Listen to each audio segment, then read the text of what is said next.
ইসলাম বলে ওই স্বামী আল্লাহর কাছে সেরা যেই স্বামী বউয়ের কাছে সেরা। বউ যদি আপনারে ভালো বলে আপনি আল্লাহর কাছে ভালো, বউ যদি খারাপ বলে আপনি আল্লাহর কাছে খারাপ। তার মানে ব্যালেন্স করেছে ইসলাম। স্বামীর আনুগত্য করতে বলেছে, আবার স্বামীকেও বলেছে স্ত্রীকে ভালোবাসতে, ঠিক কিনা কথা বলেন। এবার আরেকজনের স্ত্রী, ইসলাম বলে তোমার হাত যদি বউয়ের হাতের সাথে মিলাও 2 হাতের সগীরা গুনাহ মাফ করে কে? স্ত্রীর দিকে যখন তাকাও তোমার চোখের সগীরা গুনাহ মাফ করে কে? প্রতি মাসে মাসে স্ত্রীর কাপড় চোপড় আর কসমেটিক্স কেনার জন্য যে টাকাটা দাও, এই টাকাটা সদকা হিসেবে কবুল করবে কে?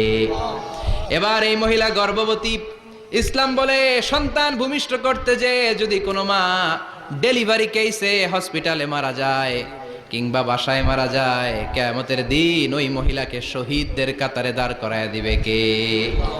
বাচ্চা ভূমিষ্ঠ করতে যে শাহিদ, শাহিদা, শহীদদের কাতারে। আর সুন্দর মতো